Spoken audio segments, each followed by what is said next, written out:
So I've had this question pop up over many different sessions and interactions with my clients, my friends, and my family. And most recently, I had a dear client reach out and suggest that we put a breath flow together around how to stop the replaying of negative thinking.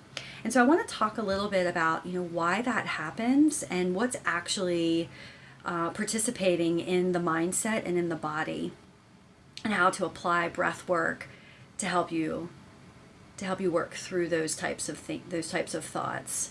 So our minds truly never turn off. Just like the pancreas is producing insulin over and over again for our bodies, you can't turn that off. So we can't necessarily turn the mind off either. It's this phenomenal capacity to think and to strategize, and even on the inside there's a whole system functioning, from nerves and digestion and immune systems, that the mind is sending messages, the brain is sending messages to the body, and the body is sending messages to the brain. So we don't necessarily turn off the mind. But what we do in conscious breathing or in mindfulness and in meditation as we know it is we redirect our focus.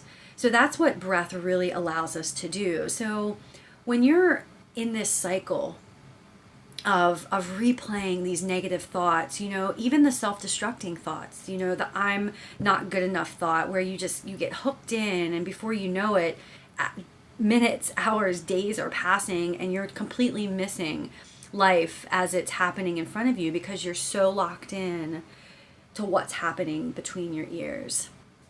So what we want to talk about today is how breath work can support you in that process. So if we understand the idea that our mind is constantly working, then it's not so much about just sitting still and paying attention. It's about sitting still and actively breathing in a certain pattern, especially if you're a beginner, because sitting still and meditating is very challenging. It's very hard. Emotions will start to come up. Sensations will start to happen in the body. And then your mind is going to take off on that train and go somewhere, and you're going to follow it. So instead of just sitting still, just being still, and just listening to the breath, we actually employ a certain breath technique. And there's lots of different breath techniques to pull from. I think today what we want to talk about is what I know is square breathing or box breathing. And so I teach this as a beginner entry-level breath to all of my clients who come into my office. And I teach kids this when I see them out and about, or even grown adults. It's a great practice to be able to redirect our focus because it gives you a task at hand that includes conscious breathing. So you're getting all the benefits. You're getting the slowdown of the heart rate. You're getting the relaxation response instead of the fight or flight response. Before I go into that, however, I do want to just touch lightly on these two pathways of anxiety. So when we have these racing thoughts that happen, generally that's the cerebral pathway of anxiety. It's all happening from the neocortex, from the thinking brain.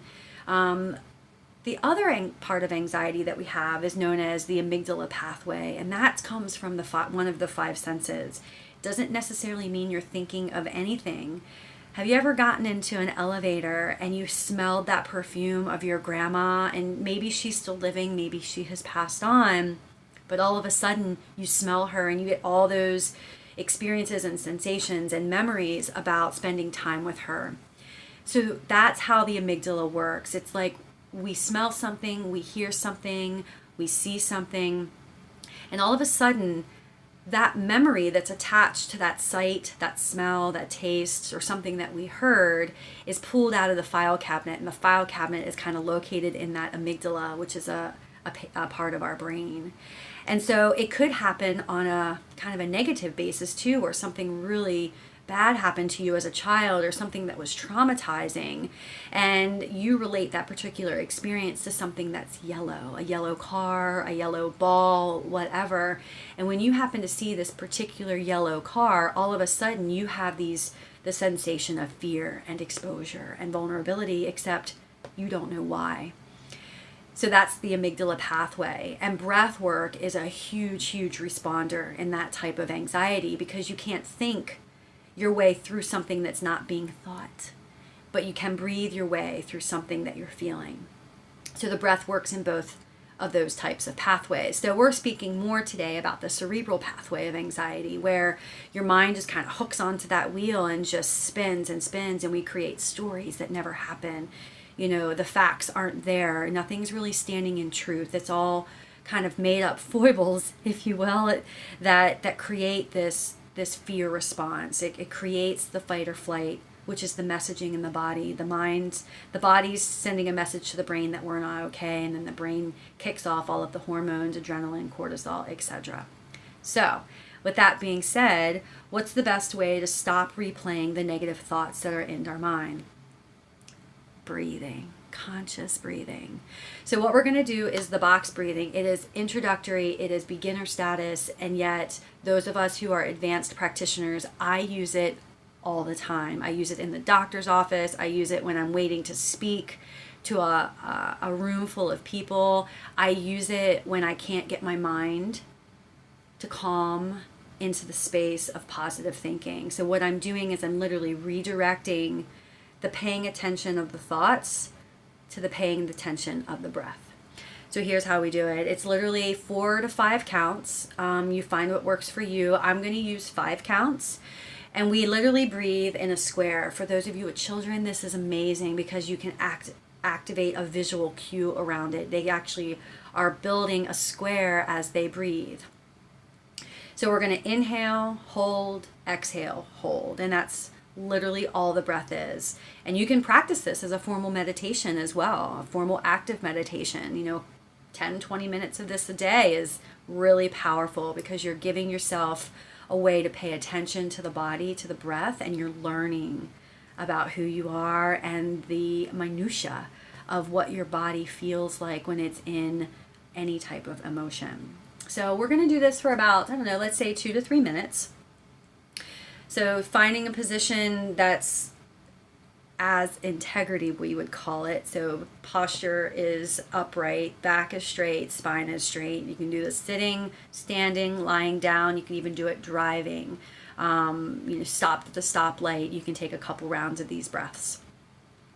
So I always choose to exhale first because that's one of our biggest strengths, is that if we exhale, we're allowing all of that built up energy and toxicity and all that stuff to kind of flow out, and then we begin with a new breath. So exhaling first, we're going to breathe in for the count of 4. I'm going to use my fingers as a cue, or I'm sorry, for the count of 5. Hold. Exhale. Hold. Inhale. Hold. Exhale. Hold. Inhale. Hold. Exhale. Hold.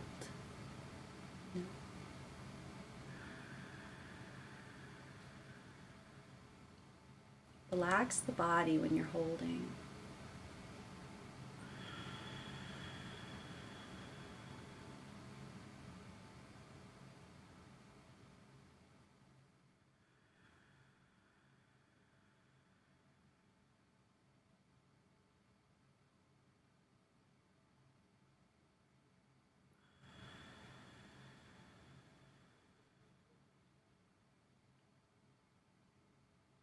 Let's do one more round.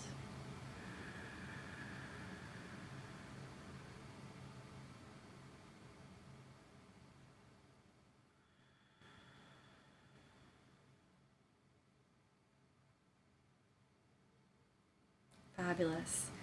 Nice work, friends. So please shoot me any questions or comments, thoughts that you have. How is this breath working for you? When have you been actually using this breath? Tag me in your social media posts. When you're somewhere and you actually get to use a particular breath technique that you find that is working for you, tag, breath flow series, hashtag a breath of wellness. I hope that these are helping you. I hope that you're finding a way to get in tune with your breath. The way that this works is that you're literally bringing your consciousness, your level of attention, your awareness to something other than what you're thinking. So don't try to think your way out of your thoughts. It's not going to work. It's an advanced practice. I still struggle with that. But you can breathe yourself out of it. So practice makes beautiful practice, not perfection. Practice makes progress. So again, thank you for listening. Breathe consciously and chat later. Blessings.